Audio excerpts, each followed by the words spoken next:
Study while others are sleeping, work while others are still loading, dream while others are wishing, and prepare while others are playing. Hi, मेरा नाम है सीप Pahuja and welcome to my channel. And today we are going to talk about कि यार अगर आपको जाना है एम्स दिल्ली या किसी भी एम्स में 2023 एग्जाम में तो आपको क्या एक्स्ट्रा करना पड़ेगा, यस या फिर क्या करना पड़ेगा। सबसे पहली चीज तो मैं क्लियर कर दूं, कुछ एक्स्ट्रा नहीं करना पड़ेगा, 4 किताब अलग से नहीं पढ़नी पड़ेगी, जो किताब है उसी को अच्छे से पढ़ना पड़ेगा। And with that let me bring you the first point that you have to do is focus. सबसे पहले जो भी आप कर रहे हैं, जो भी आपके टीचर्स कह रहे हैं उसको अच्छे से करिए। You know, let me tell you one thing, सबको पता है कि करना क्या है। Everyone has the resources, everyone has the technique, everyone has good teachers. Most of you at least have good teachers, है ना? जो नहीं मिले हैं वो मेरे से बात नहीं हुई। But yes, most of you have good teachers. But जो चीज़ है ना, जो बोल रहा है टीचर करने को, तुम करते हो लेकिन दिल से नहीं करते, फोकस से नहीं करते, अच्छे से नहीं करते। जो मैं बताने वाली हूँ वो बहुत बेसिक बातें हैं और यही बातें आपको एम्स दिल्ली तक छोड़ के आएंगी एज अ स्टूडेंट ऑब्वियसली, ठीक है। यही बातें आपको एम्स दिल्ली तक छोड़ के आएंगी, बस आपको इन बातों पर फोकस करके सच में इन पे अच्छे से काम करना है। सबसे पहली चीज, स्टिक टू द बेसिक्स। अब बेसिक्स बहुत सारी चीजों में आते हैं। पहले बात करते हैं बुक्स में बेसिक्स। बायोलॉजी की बात करें तो बेसिक वाली एक ही बुक है और एक ही करनी है, दैट इज NCERT। आपको कोई कोचिंग का मॉड्यूल रेफर करने की जरूरत नहीं है। आपके पास अपने टीचर के नोट्स होने चाहिए प्लस आपके पास NCERT होनी चाहिए। यू नो, एक चीज पे फोकस करना कि do not go for this book, that book, that book, ये नाम है बुक्स के, ठीक है। Do not go for such books.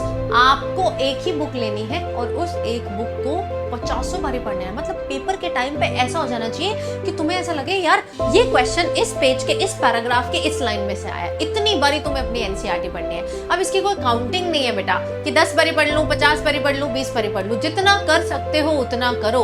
तो बायो में तुम क्या करोगे, बायोलॉजी में बेटा आप लेक्चर लगाएंगे। पहले क्या करेंगे, अच्छे टीचर का लेक्चर लगाएं, हैंड रिटन नोट्स टीचर के साथ बनाएं। मतलब चूज अ टीचर जो आपको नोट्स बनवाता हो। देन उसके बाद उतने ही पोर्शन का NCERT पढ़ेंगे। जब आपका इस तरीके से सारा चैप्टर हो जाएगा उसके बाद उसके PYQ सॉल्व करेंगे। इस तरीके से आपको मिनिमम वे में तैयारी करनी है, ठीक है। नेक्स्ट चीज आपकी आती है फिजिक्स एंड केमिस्ट्री। देखो केमिस्ट्री में जो इनऑर्गेनिक है उसका तरीका बिल्कुल बायोलॉजी जैसा है। आपको NCERT पर फोकस करना है, लाइन टू लाइन उसे बाय हार्ट लर्न करना है। देखो NCERT पर फोकस करने का मतलब ये नहीं कि इस किताब को रटने बैठो, समझो, और वो तुम समझ पाओगे टीचर के साथ क्लास के बीच में जब तुम नोट्स बना रहे हो। अगर तुम्हारा टीचर तुम्हें NCERT बेस्ड कराता है और वही टीचर तुमको चूज करना है, सिंपल सी बात है भैया। इसके अलावा तुम्हें और तीसरी बुक की जरूरत नहीं है, इससे बाहर पेपर आता ही नहीं है। अब मैम एम्स में तो एजर्शन रीजन आते थे, अब नीट है, there is no separate paper for AIIMS. NEET का ही एग्जाम है। इस बार बेटा नीट में भी एजर्शन रीजन आए, लेकिन कहाँ से आए, चाहे एजर्शन रीजन बने, चाहे मैच द फॉलोइंग बने, चाहे सिंपल बेसिक क्वेश्चन बने, डायग्राम बेस्ड क्वेश्चन बने, बन तो वो NCERT से ही रहा है ना। तो आपको उससे बाहर जितना टीचर बोले बस उतना ही जाना है, जितना उसके नोट्स में है उतना ही जाना है। उसके अलावा बेटा अपनी मर्जी से ये क्वेश्चन भी देख लेता हूँ, इसका भी देख लेता हूँ, मेरा दोस्त वहाँ पढ़ता है उसका भी देख लेता हूँ। दोस्त कहीं पढ़ रहा हो बेटा, अपने ऊपर फोकस करना है। दोस्त तुम्हारा पेपर नहीं दे के आएगा या दोस्त को देख के तुम भी पेपर नहीं दे दोगे। Focus on yourself and believe in yourself कि whatever you are doing right. Same goes for inorganic chemistry.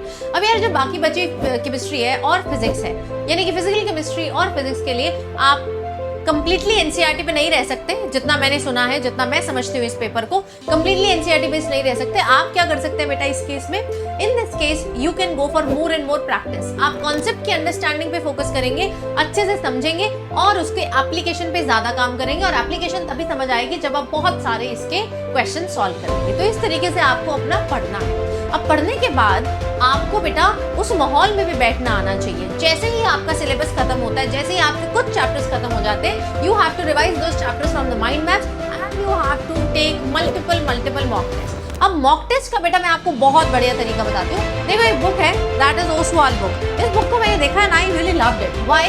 Because इसमें नीट के लेटेस्ट पैटर्न के अकॉर्डिंग दिए हुए 15 sample papers, physics chemistry biology तीनों के हैं।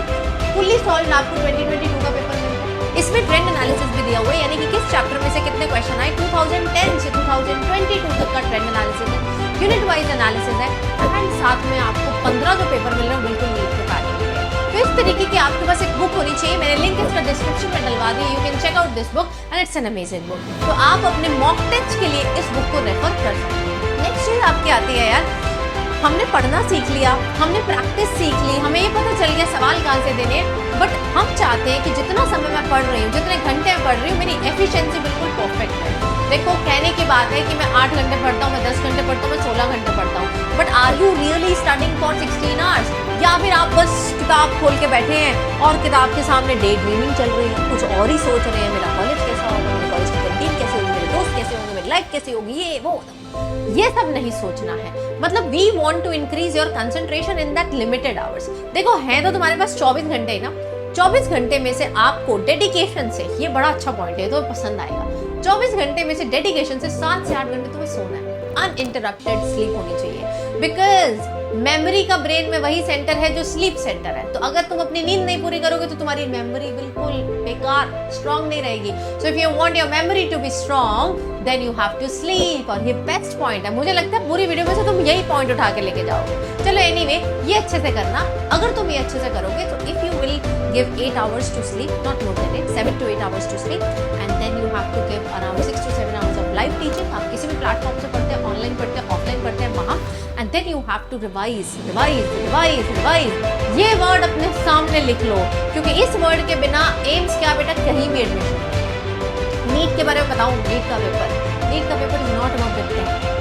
आपको ज्यादा डीप नहीं जाना है, यही एनसीईआरटी पढ़नी है, इसी से रिलेटेड सवाल सॉल्व करने हैं। आपको जाना है बिट, यानी कि सिलेबस जाना है, उस सिलेबस को रिटेन करना, और रिटेंशन का एक ही तरीका है रिविजन।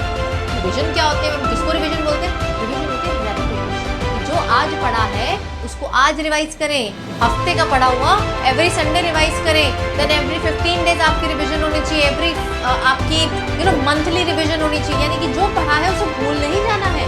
टेंडेंसी है यार, मैं भी भूल जाती हूँ, एनीवन कैन फॉरगेट, मुझे भी देखना पड़ता है। वैसे बेटा आपको रिविजन का पूरा सर्कल चला है, लाइव क्लास रिविजन सोना, लाइव क्लास रिविजन सोना।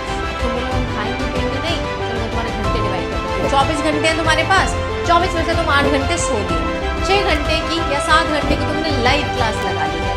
इसके बाद भी बेटा तुम पे 5-6 घंटे बचते हैं, उसमें तुम अपना खाना पीना, नहाना धोना ये सब कर सकते हो। एंड मेरी एक रिक्वेस्ट रहेगी बेटा, जब हमारे एम्स हाई होते हैं ना, तुम्हारा एफर्ट भी हाई होना चाहिए। अब हमने एम तो छोटा नहीं रखा, हमारा एम्स है, हमारा एम बहुत हाई है, तो यार एफर्ट में कुछ ना कुछ बलिदान तो देना पड़ेगा। और मैं चाहती हूँ कि आज आप बलिदान दें अपने फोन में छिपी हुई कुछ डिस्ट्रैक्टिंग एप्स का। एप्स लाइक स्नैपचैट, कोई रोल नहीं है यार, कोई रोल नहीं है, कर लेना स्नैपचैट पे बातें। एम्स में जाने के बाद वहां पे बहुत अच्छी स्टोरियां डलेंगी, लेकिन उससे पहले अभी इससे दूर रहे, because they are addictive, scientifically proven. Instagram reels, आप इंस्टाग्राम पे अगर हैं, वैसे तो मैं कहूँगी ना रहे, अगर हैं तो कुछ तरीके के लोगों को ही फॉलो करें। And the reels are very addictive. In fact मुझे भी लगता है मुझे अनइंस्टॉल कर देना चाहिए, बिकॉज आप एक रील देखते हो and then you scroll scroll scroll and आपको समझ नहीं आता, आपने 10 मिनट के लिए खोला था, आपके 2 घंटे उसी में ही निकल गए हैं। तो बेटा कुछ बड़ा पाना है तो कुछ ना कुछ छोड़ना पड़ेगा। देखो ये बोला जाता है ना, किसी स्थान पर पहुंचने के लिए किसी एक स्थान को छोड़ना पड़ेगा।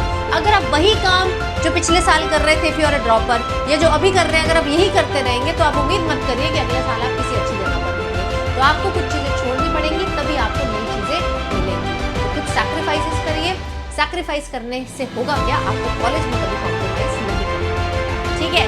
सो with this we are done with the aim strategy.